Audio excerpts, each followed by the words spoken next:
आणि मग जिथे आमचा सत्संग चालतो तिथे हा, त्याच्या वरती तो फोटो लावलेला आहे तो. हो. अरे अतिशय सुंदर फोटो आहे. हो हो हो हो हो आणि त्यानंतर जिथे बोर्ड सगळे लावले आहेत हो असे हो छोटे, हो हा हो ते हो ते हो काय आहे म्हणजे? हो काका. आता तो जो वरती आपण वरती गेलो ना त्याला आम्ही आईसाहेब हॉल असं नाव दिलेलं आहे. बर तो जो बर. हॉल आहे तर हा त्या आईसाहेब हॉलमध्ये तुम्हाला 3 गोष्टी दिसतील आपल्याला. हा पहिली गोष्ट हे मार्बलचे बोर्ड केलेले आहेत त्याच्यावरती बोधवचनं लिहिली आहेत हो महाराजांची. हो हो हो तर हो. त्याची कल्पना अशी सुचली की मी एकदा कॉन्फरन्ससाठी दिल्लीला गेलो होतो. हा तर आमच्या युरॉलॉजीच्या कॉन्फरन्सला. तर हा तेव्हा वेळ होता थोडा म्हणून चित्रकूटला गेलेलो होतो. बर तर बर. चित्रकूटला तुलसीदासांचं मंदिर आहे. हा तुलसीदासांचं ते मंदिरात दर्शनाला गेलो असताना हा त्या मंदिरामध्ये त्यांनी सगळ्या मंदिराच्या भिंतींना मार्बल लावलेलं आहे आणि हा त्याच्यावर तुलसीदासांचे दोहे सगळे त्यांनी असे लिहिलेले आहेत. हो तर ते बघितल्यानंतर मला असं वाटलं की अरे आपण पण महाराजांची बोधवचनं अशी लावू शकतो आपल्या मंदिरामध्ये. हो हो. म्हणून मग त्यावेळेस कसं काही कल्पना आली की लगेच बापू काकांना भेटायचं. हा नियम बर होता की त्यांना विचारल्याशिवाय काहीही करायचं नाही. सगळं जे काही करायचं ते बापू काकांच्या सल्ल्याने करायचं. म्हणून मग बापू काकांना भेटलो आणि म्हणलं माझ्या मनात अशी कल्पना आलेली आहे की महाराजांची बोधवचनं इकडे लावावीत मंदिरामध्ये. तर त्यांनी अगदी आनंदाने परवानगी दिली.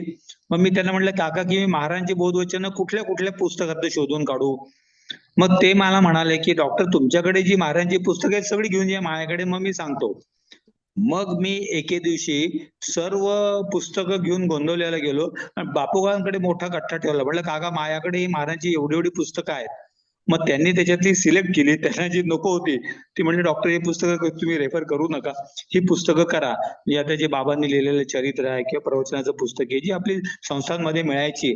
तर ती पुस्तकं ती म्हणले तुम्ही सगळे बघा अमृतवाणी वगैरे आणि मग त्याच्यातनं तुम्हाला जी आवडतील ती तुम्ही बोधवचनं निवडा.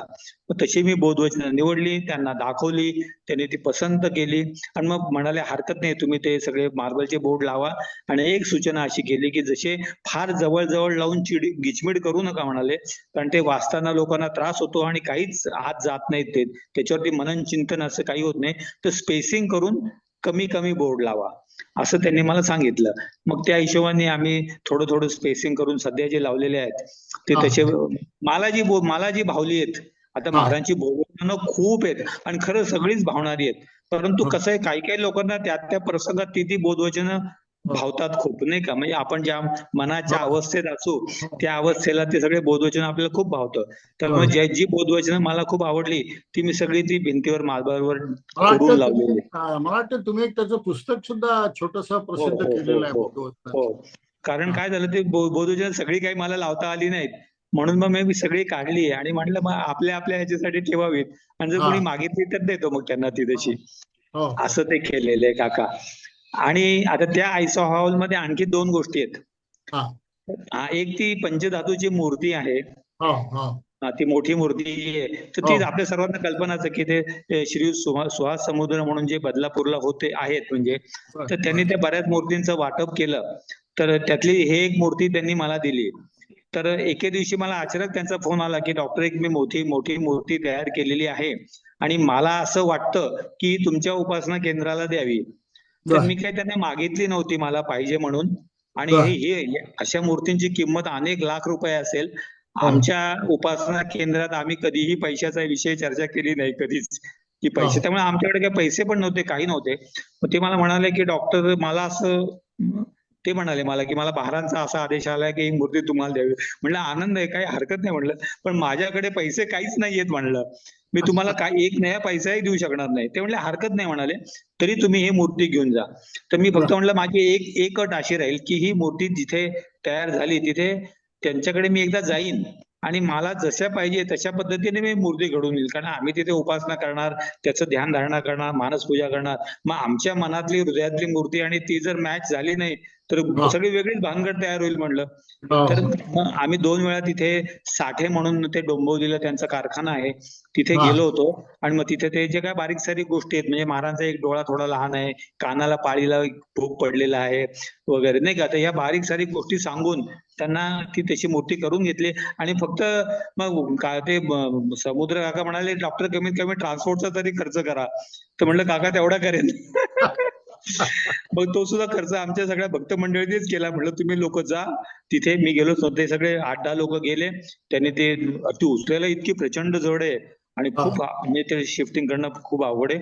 तशी ती हा. मूर्ती आली आणि मग आम्ही त्याची विधिवत प्रतिष्ठापना केली. बर, तर हे बर. खालच्या ज्या आपल्या कुर्तकोटी खालच्या ध्यान मंदिराच्या ज्या कुर्तकोटी पादुकांची आम्ही स्थापना झाली, तर त्याच्यानंतर एक 15 दिवसांनी बोंद्रे काकांचा मला फोन आला होता की मी आणि बापू काका आम्ही दोघंही येतोय आणि हा. तुमच्या ते जे काही तुम्ही त्या पादुकांची प्रतिष्ठापना केलेली आहे त्याच्यासाठी येतोय. तर मला हा त्यांचा स्वतःहून फोन आल्यानंतर खूप आनंद झाला आणि मग त्यांनी दिलेल्या वेळेप्रमाणे बापू काका बोंद्रे काका दोघंही आले आणि त्यांनी ती जी आमच्या पादुकांची स्थापना केली त्याची विधिवत पूजा आणि आरती केली आणि हा. मग आम्ही छान प्रसादाचा कार्यक्रम केला आणि मग त्यांनी आम्हाला काही 4 गोष्टी सांगितल्या दोघांनी बर. मिळून की इथून पुढे कशा पद्धतीने तुम्ही महाराजांच्या तत्वावर हे तुम्हाला उपासना केंद्र चालवता येईल तसं हा. तुम्ही जास्तीत जास्त प्रयत्न करा असं त्यांनी सांगितलं. हा बढिया. काका तुम्ही त्या मंदिरात आणखी एक जर महाराजांचा फोटो बघितला असेल तो आहे का तुमच्याकडे माहित नाही मला. तो एक हा. वडाळ्याचे श्रीयुत भागवत म्हणून गृहस्थ होते. बर, तो एक बर, महाराजांचा मोठा तो अर्ध पद्मासन बसलेला मूळ पादुका असल्या बर, त्याच मंदिरात कोपऱ्यात एक फोटो आहे. बर, तर बर. मला माहित नाही तो तुमचा फोटो तुम्ही त्याचा घेतलाय का नाही. पण त्याचं हा. असंच झालं. तर त्या फोटोचा जो खूप मोठा आणि सुंदर फोटो आहे. हा. वडाळ्याला भागवत म्हणून महाराजांचे एक जुने बर. भक्त होते. खूप हा. वयस्कर होते. तर त्यांचा आमचा नेहमी संबंध यायचा पूर्वी. आता बहुतेक ते गेले असावेत. बर. भागवत आता हे जी मोठी मोठी मंडळी आहेत संस्थांच्या परिचित त्यांना सगळे माहिती असतील हे श्रीयुत भागवत म्हणून वडाळ्याचे. तर आम्ही त्यांच्याकडे एकदा गेलो फोनवर आमचं नेहमी बोलणं व्हायचं. तर मी एकदा त्यांच्याकडे गेला असताना त्यांनी ते म्हणले की अरे ही महाराजांची हा महाराजांचा जो फोटो आहे याच्यावर 40 वर्ष आम्ही सगळे उपासना करतोय घरचे लोक. पण आता सगळे गेले हो. सगळे गेले म्हणाले. बायको गेली, मुलं कुठे इकडे तिकडे गेले. एक भाऊ होता तोही गेला. म्हणाले मी एकटा राहिलोय आणि मी आता इतका थकलोय की मी काहीच करू शकत नाही. तेव्हा ते बर. मला म्हणाले की डॉक्टर तुम्ही हा फोटो घेऊन जा. तुम्ही तुमच्या उपासना केंद्रात लावा आणि त्याच्यावरती त्यांनी मला एक ओंकार पण दिला की जो त्यांनी त्यांच्या घरी लावला होता आणि ते मला हो, म्हणाले की आपले महाराज हे ओंकार स्वरूप आहेत. हो, म्हणून हो, या महाराजांच्या फोटोवर तुम्ही ओंकार लावा म्हणाले. हो. आणि मग दाखवला ते होता. तुम्ही बघितलं हा मग तो फोटो जो आहे ना तो त्यांचा फोटो आहे. बर. काका मला जास्त उशीर असेल तर सांगा तुमच्या नाही, वेळेप्रमाणे. नाही, नाही, नाही. हो त्यानंतर हो तुमच्याकडे स्वामी आपल्या रामदास स्वामींच्या पादुका हो आहेत. हो हो हो हा, काका त्याचं काही. त्याचं हा त्याचंही काका तुम्हाला खूपच कसं माझ्या लक्षात आलं की काही काही गोष्टी कशा चांगल्या आपोआप होत गेल्या आणि हा. मी काही न करता मला असं वाटतं की प्रत्येक गोष्टीतला आपण जर मीपणा काढला किंवा मी हा. करतो ही भावना काढली तर मग त्यांना जे काही करायचंय ते व्यवस्थित करत राहतात. त्यामुळे बर, मला असं वाटतं आमची जशी जशी उपासना वाढत गेली तसं तशा ह्या गोष्टी होत गेल्या आणि बर. मग आता ह्या ज्या समर्थांच्या मूळ पादुका आहेत आपले महाराज हे समर्थांचे अवतार असल्यामुळे आपल्याला समर्थांच्या बद्दल अत्यंत प्रेम आहेच आहे त्याच्याबद्दल हो, काही शंका नाही. हो. आणि ह्या पादुकांचं असं झालं की समर्थ रामदास स्वामी जेव्हा नगरमध्ये साधारण 350-400 वर्षापूर्वी आले होते हा. तेव्हा नगरला भिंगार जवळ सरोज टॉकीज नावाचा एक भाग आहे. तिथे बर, एक मारुतीचं मंदिर आहे. बर. तर समर्थ रामदास स्वामी तिथे उतरले होते. हा. याचं कारण त्या भिंगारपासून एक रस्ता जो जातो पाथर्डी भागाला हा. त्या पाथर्डी भागावर एक तर त्यांचे शिष्य जे आहेत ते दिनकर स्वामी बर. दिवाकर सुद्धा दिनकर स्वामी तर त्यांचा मठ आहे चिचगावला. हा. हा. आणि त्याच्याच पुढे हनुमान टाकळी म्हणून एक गाव आहे. बर, तर तिथे समर्थ स्थापित तो मारुती आहे. बर. तर मला असं वाटतं ह्या कामासाठी ते नगरला आलेले असावेत आणि हा. त्या जिथे आता रस्ता तो बदलतो फुटतो तिथे ते मारुती मंदिर होतं. त्या मंदिरामध्ये ते वास्तव्याला होते. तर त्यावेळेस त्या लोकांनी त्यांची पाद्यपूजा केली होती आणि या बघा या दगडी पादुका वेगळाच प्रकार येतो म्हणजे या हो, अगदी हो, जुन्या काळातल्या त्या दिसतात हो, आपल्याला. हो, तर हो. या अशा दगडी पादुका तिथे तयार केलेल्या होत्या. तर त्या जवळजवळ 350-400 वर्षापासून त्या तिथे पादुका होत्या आणि त्या अत्यंत दुर्लक्षित अवस्थेत तिथे पडलेल्या होत्या.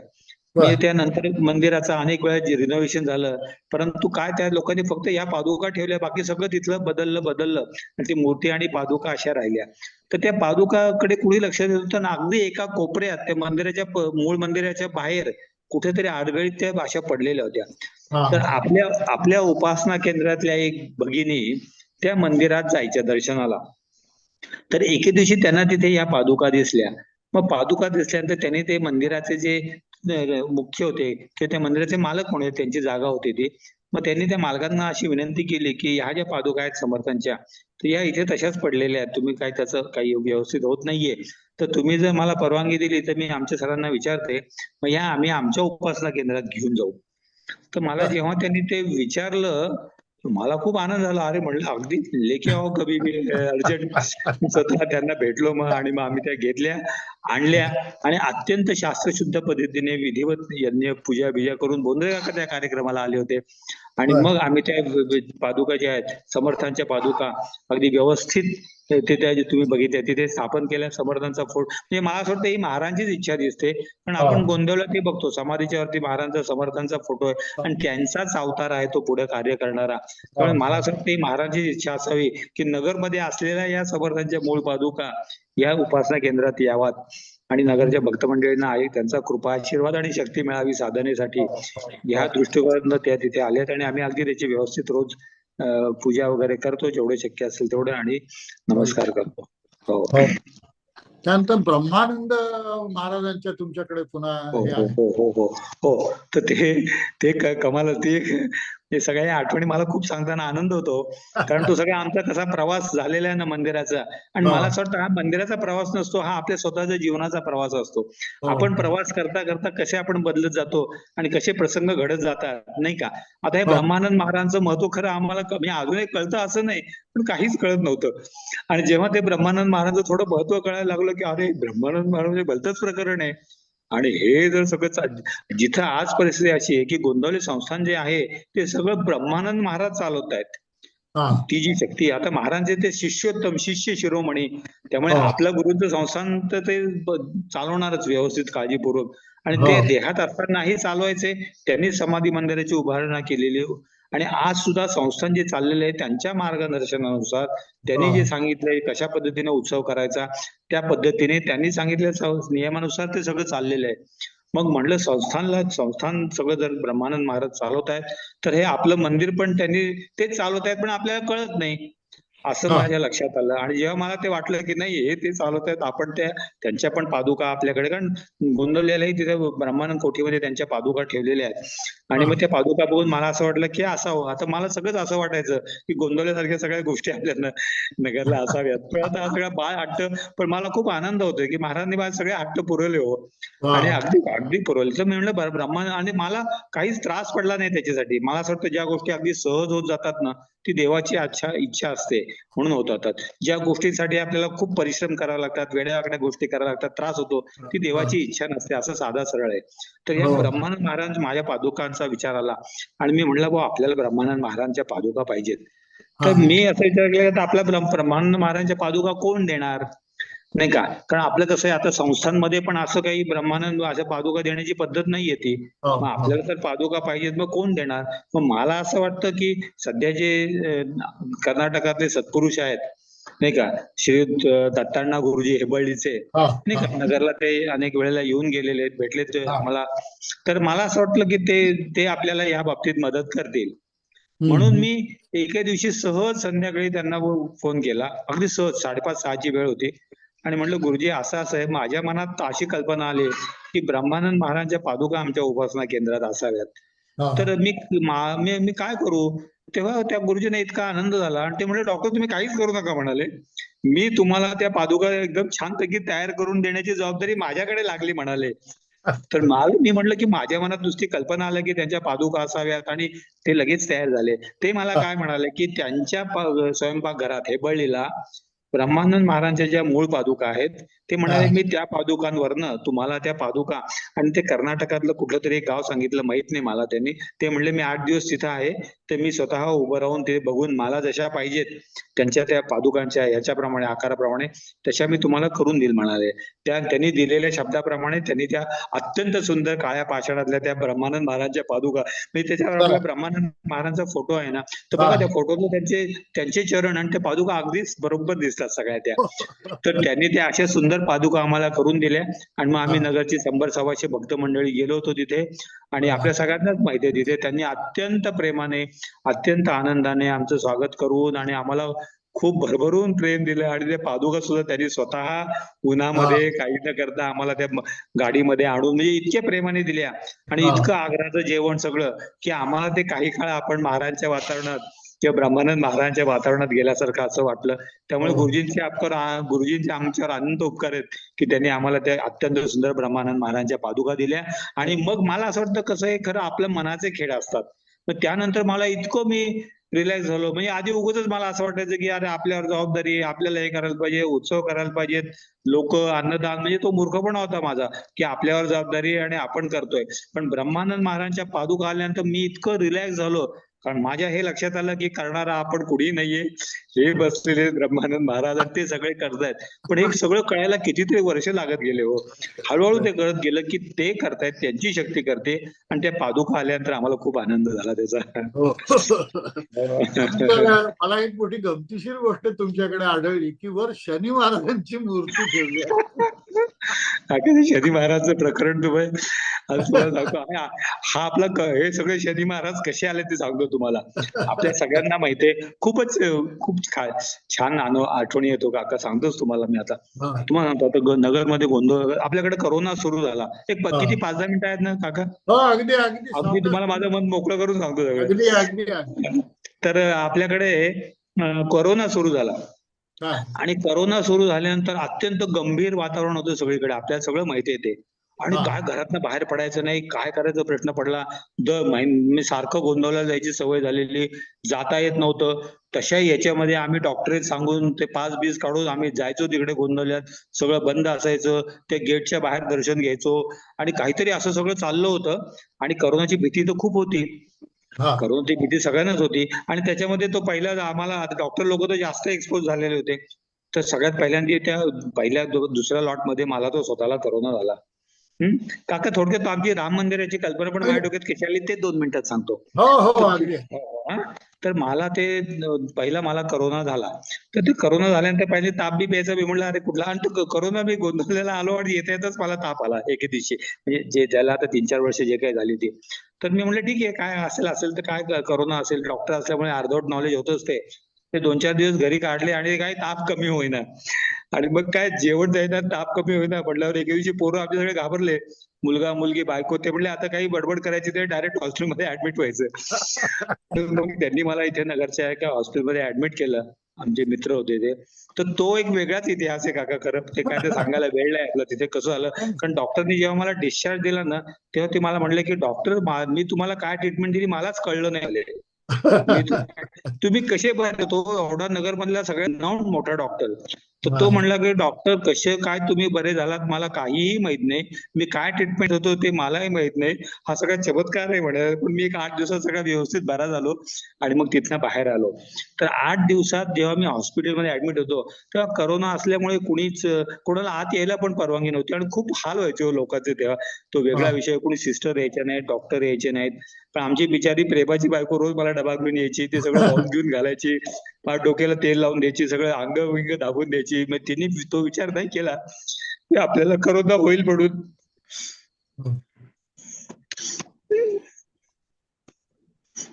स्वाभाविक. बायका खूप सेवा अतिशय केली, प्रेमळ असतात, त्यांची आपण खूप सेवा केली. हा. आणि त्यावेळेस 8 दिवस मी एकटा होतो, म्हणजे देहाने एकटा होतो. हा. मला मला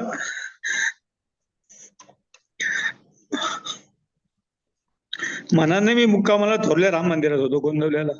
हा. 8 दिवस हॉस्टेलमध्ये राहायचो. वरती सिस्टर एकदा यायची, सलाईन लावून द्यायची, काहीतरी इंजेक्शन द्यायची, की आऊट जायचं. अवघड परिस्थिती होती सगळी ती. हा. आणि ते कोणी यायचं नाही ते. पण माझं काही त्याच्याकडे लक्षच नव्हतं. मी मनाने आपल्या थोरल्या राम मंदिरात मुक्कामाला एका कोपऱ्यात महाराजांचं जिथे आसन आहे त्या आसनाला शेजारी आपली सतरंजी टाकायची आणि महाराजांच्या पायपाशी आहोत आपण, अशी भावना करायचं. मग महाराज रोज उठायचे, चल बाळा उठ, माणगंगेवर जाऊन आंघोळ करून ये. मग आपण आंघोळ करून यायची, चल आता आरतीची वेळ झाली, काकडा करा. असं सगळं मी माझ्या चल आता उठ प्रसाद घे, असं मी माझ्या त्या याच्यात तंद्रीमध्ये असायचो. आणि पहिले खरं काका तुम्हाला सांगतो, पहिले 4-5 दिवस प्रकृती खराब होत गेली.